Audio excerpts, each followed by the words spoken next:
So UFC Fight Night Yarn versus Dvalishvili just happened, and I'm going to be making my predictions. It didn't really just happen, it's 1 a.m. when I'm recording this, and it finished at around like 3 p.m. my time. But yeah, let's get into the predictions. Let's talk about it. If you guys don't know, I have been copyright striked for an unknown reason. I have not been given a reason whatsoever. I have appealed it, but I would really appreciate if you could subscribe to my channel. If you're not already, I would appreciate that. I'm trying to get through my little copyright strike problem. Now, the first thing is, obviously, the main event. This is going to be my predict of who I think is going to be fighting next after the card. You guys should figure that one out from the title. I've done these a few times before. The top of the bantamweight division, though, is a mess. I don't know where Merab's going to go. I don't know what Merab is going to do. Ideally, Merab would just fight Aljamain Sterling, and that would make sense. Or maybe fight someone for a guaranteed #1 contender fight. Maybe Merab versus O'Malley, winner gets title shot.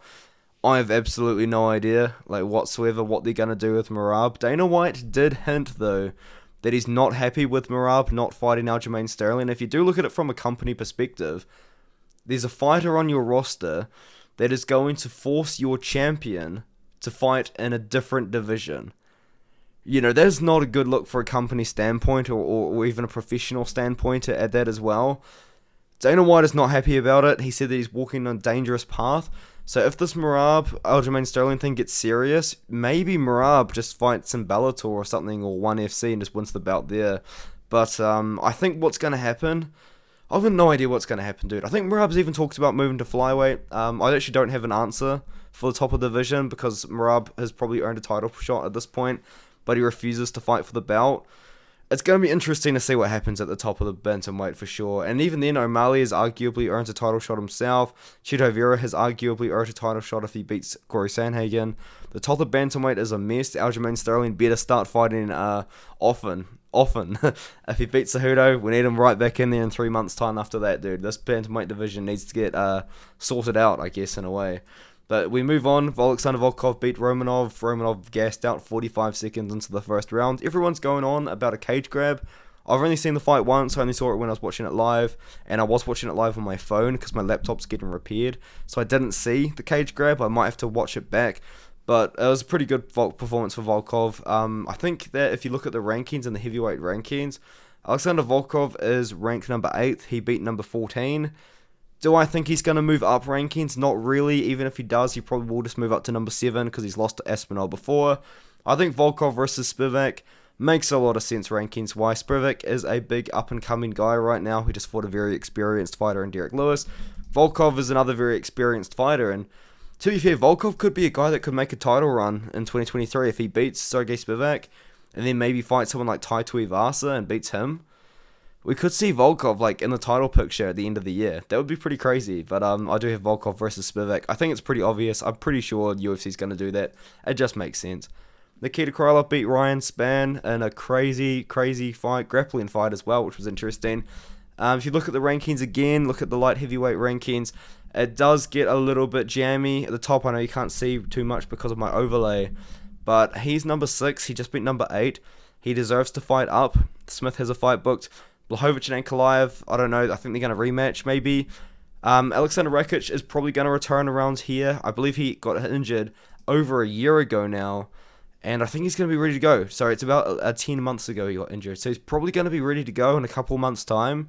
Maybe like in the middle of the year, June-ish, maybe July, August, we could see Rakic return, and I think he should return against Nikita Krylov. That would be a fun fight. A very fun fight. I would very much look forward to watching that, so I think that fight makes a lot of sense, rankings-wise and entertainment-wise as well. That would be fun. Jonathan Martinez beat Said Nurmagomedov. I thought that Said Nurmagomedov won that fight, and pretty clearly, when I was watching it live before my channel got copyright striked, I was going on about how I thought it was a terrible decision. A lot of people seem to think that Martinez might have won that fight, but I really don't see it. I think Nurmagomedov won 2 rounds clearly. I can't remember which ones they were because it was a while ago. So I've been lazy here. So Jonathan Martinez called out Dominic Cruz. He's not getting Dominic Cruz. And he also called out Davison Figueiredo. You're not getting Davison Figueiredo either, big dog. You barely beat Said Nurmagomedov. Arguably lost, in my opinion, definitely lost the fight. Defend your ranking like Said Nurmagomedov did for you against Mario Batista. I know it's on the same card. I know it's pretty lazy of me. Mario Batista, I don't think he's really deserved a ranked opponent. You know what I mean? I feel like he's probably one fight away from getting a ranked opponent, because at the end of the day, who's he beaten? Perrin, Kelleher, Lopez, and Canetti. Not really the best guys at bantamweight, but when you get a situation like this where Jonathan Martinez arguably shouldn't even be ranked, I think you test him against a pretty top unranked prospect in Mario Batista. I know it's pretty lazy from me just doing that, and it's not the only time I do it on the card as well, but I think it makes sense anyway. Vitor Petrino beat Anton Turkalj in a pretty close fight. The scorecards were odd. All three judges gave it 30-27 and 30-26.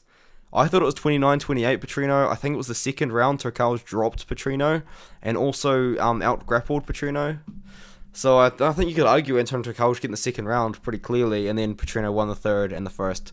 Won the first clearly, not enough for a 10-8 though, but Vitor Petrino, very interesting that he looked to wrestle in this fight. Very, very, very interesting. But I think I've got a very exciting fight for him next. This was the fight of the night. I think I've got another fight of the night lined up for him here against Ihor Potieria. Ihor Potieria throws 125% into everything he throws. He's not technical whatsoever. To be fair, Vitor Petrino isn't the most technical at all. That would be a fun fight. I think someone would get KO'd. I think someone would get KO'd in the first or the second round. Honestly, I think that would be a good scrap. I want to see it. Vitor Petrino versus Ihor Potieria. Carl Williams beat Lukas Brzezinski in his debut. I like him at heavyweight. I think he's going to do very well at heavyweight because a lot of heavyweight wrestlers seem to be rising to the top. And I think Carl Williams is probably one of those wrestlers, man. I wouldn't be too surprised if Carl Williams was ranked next year. Honestly, he's got that style. He's not the best fighter in the world, but he's got that style that would probably get him to beat a lot of unranked heavyweights. And I think Josh Parisian would be a pretty good test for him. I know Josh Parisian is very well known for having no takedown defense whatsoever, which is why the fight is perfect for him. Get him another win in the UFC, and then after that we can maybe start pushing him a little bit here. Because if you look at the heavyweight division, I mean, to be fair, these guys are pretty tough. But like Chris Dalkaus, Derek Lewis, Rosenstrike, Volkov, they're all strikers. You know what I mean? Like I wouldn't be too surprised if you see the number 15 beside Carl Williams' name in 2024. If he can hustle this year, can maybe fight 2 more times this year, he could be fighting for a top 15 spot at the end of next year. I wouldn't be too surprised. We move on. Davey Grant beat Rafael Assunção. I'm going to be lazy. There's an older guy. Oh, I just gave away one of the later matchups. I obviously don't have it. Yes, I do. There's an older guy in the bantamweight division that also fought on the card. Davey Grant's like 37, 38 years old. I don't think you want to feed him to a young up-and-coming prospect. I don't think he gets a top 15 shot, even though that's what he called for, I think. Victor Henry makes sense to me. Dude, Victor Henry is borderline top 15. I think he's like ranked number 18 in the division. Like, he's very borderline top 15.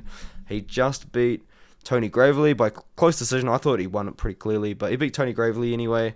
Beat Henry Barcelos himself, lost to Assunção, who old mate Davey Grant just beat. I think it'll be a fun fight too. It'll be a hard fight to pick too. I think Victor Henry versus Davey Grant makes a lot of sense. Josh Fremd beats Cedric Dumas, and I completely forgot to give him an opponent. Nicholas Stolze, or the loser of Christian Leroy Duncan versus Dusko Todorovic, I guess. Sorry, guys, I completely missed him on the card. I don't know how I managed that. But we move on. Ariane Lipski beat JJ Aldrich in a fight which no one expected her to win. Very impressive by her. But let's find out how good is Teresa Blader. How good is Teresa Blader really? And if Teresa Blader is as good as I think she is, she should absolutely dominate Ariane Lipski. So let's make that fight happen. I picked Teresa Blader to beat Natalia Silva. She was beating Natalia Silva until she completely gassed out in the second round. But she took it on short notice. I think what happens in this fight is I think that Blader would finish Lipski. But we're going to find out how good is Teresa Blader really. I think that's a fight that makes sense. Bruno Silva beat Tyson Nam. Tyson Nam was ranked number 15 or 14. So that means that Bruno Silva is probably going to wake up in a couple of days' time with a number beside his name. And there's a ranked guy at the top of the division that hasn't fought for almost a year. I don't know what's happening. I don't know if he's trying to avoid certain matchups, this and that. But Tim Elliott has not fought for a very long time now. He hasn't fought in a year. Literally hasn't fought in a year. He had that fight against Albazi, which he pulled out of. I think it was a Glory in the May situation, but he should be good to go now, surely, right? I think that fight makes a lot of sense. Tim Elliott's a winnable fight for Elliott. It's a winnable fight for Silva. Elliott's an older guy. Silva's not a young guy for flyweight himself. If Silva's going to make a run up the rankings, it's going to be right now, and Tim Elliott would be a perfect opponent for him. So I think that's what we do. Bruno Silva versus Tim Elliott. And on the final fight, I gave it away. Gabriel Bonfim versus Carlson Harris. Carlson Harris has got a very nice 18-5 record. He's got a couple wins in the UFC. How good is Gabriel Bonfim really? We didn't get to see too much in his Dana White's Contender Series fight or his debut. He beat Munir Aziz by sub in 49 seconds. He beat Trey Waters by sub in 4 minutes. You know, how good is he really? I think a guy that would test him would be Carlson Harris. But the reason why this fight is absolutely perfect as well, stylistically, for Bonfim. Carlson Harris is not a technical striker whatsoever. If you haven't seen this fight, you understand exactly what you won't understand me, but if you watch this fight, you'll realize Carlson Harris is not a technical striker. Gabriel Bonfim, I believe, is a national boxing champion. I know his brother Ismail definitely is. Gabriel Bonfim has a boxing background anyway, and he's very technical as a striker, and he's probably the better grappler as well in the matchup.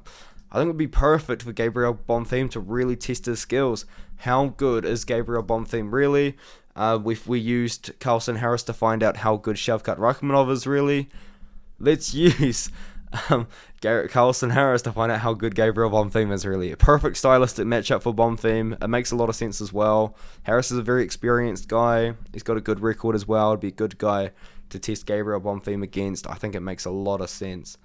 And it's a perfect stylistic matchup for Bonfim as well. But just don't tell Harris that when we send him the contract. Let me know what you think in the comments. I'll appreciate that. I really would appreciate a subscribe. If you guys could please subscribe to my channel because of my copyright strike I'm currently dealing with. It's a bit of a mission, but I would appreciate just any kind of support, little comment, little like or something like that. You know what I mean? I'll see you in the next video.